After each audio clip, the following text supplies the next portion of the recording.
Fala pessoal, tudo bem? Nesse vídeo nós vamos falar sobre os eventos de SST no E-Social.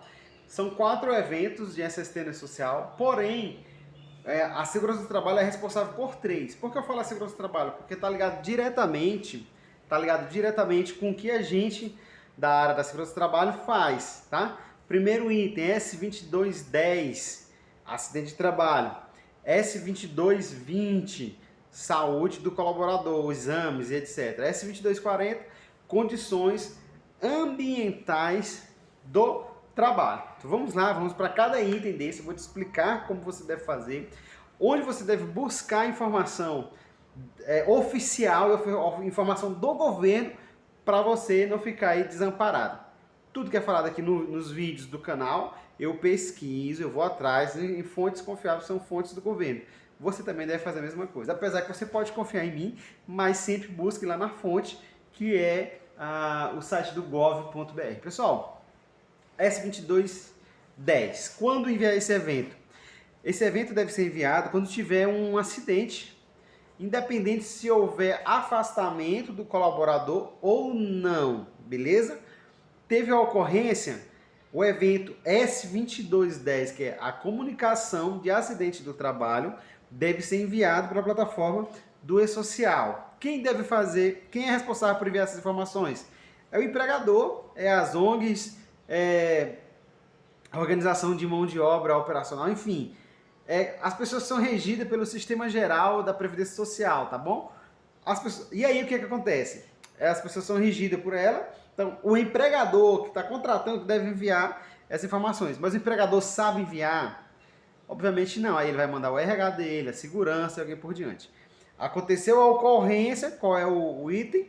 S2210, deve ser enviado. Você já sabe que é um acidente de trabalho, né pessoal? Acidente de trabalho é aquele que ocorre no exercício da empresa, tá ok? Provocando lesão funcional, afastamento do colaborador e assim por diante, tá? Estou só olhando a situação aqui, tá? Vamos lá.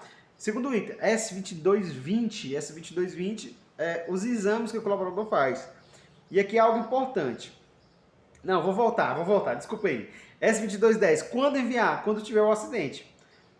Em um dia útil, no próximo dia útil, ou imediatamente quando houver morte, ok?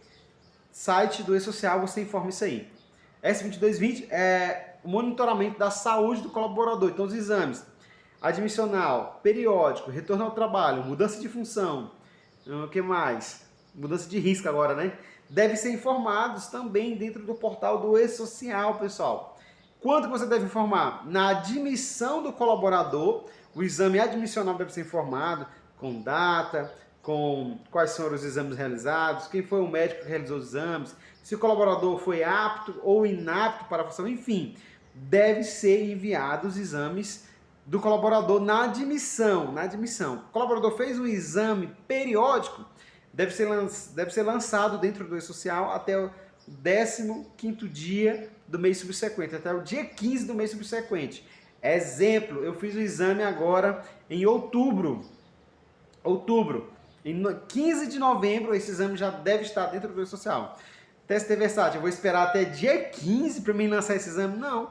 Fez o exame, você já pode lançar, você já se livra também da situação, ok? Pessoal, se você está até aqui e quer aprender mais sobre PGR-GRO, link na primeira descrição.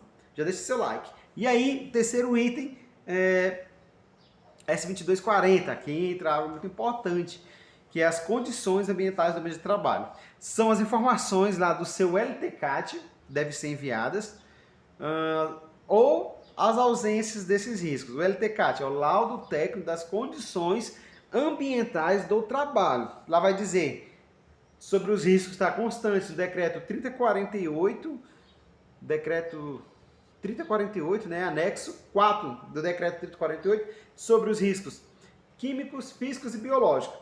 Se existir no seu ambiente de trabalho alguns dos riscos químicos, físicos e biológicos constante no decreto 3048, anexo 4, você deve ter um LTCAT aí para se resguardar e para, digamos, informar ao governo se o seu colaborador está exposto a algum desses riscos e se está acima do limite de ação ou não, tá, pessoal? Se tiver acima do limite de ação, a empresa é obrigada a informar dentro do portal do E-Social qual é o limite de tolerância e qual é o limite que deu acima.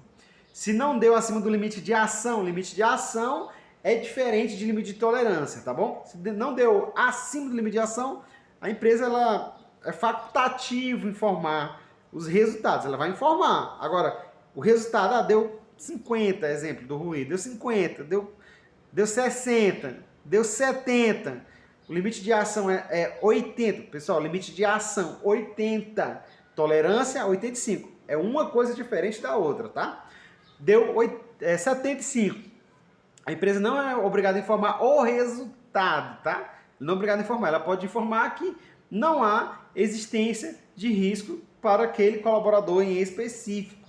Aí ela vai informar o código 09.01.001, tá? Então entenda, 2210, comunicação de acidente do trabalho, um dia útil ou imediatamente, caso de morte, S2220, 2220, exames do colaborador, admissão, ou 15º dia do mês seguinte dos exames, retorno ao trabalho, periódico, demissional você tem até 10 dias, tá? Continua a mesma coisa. O que mais?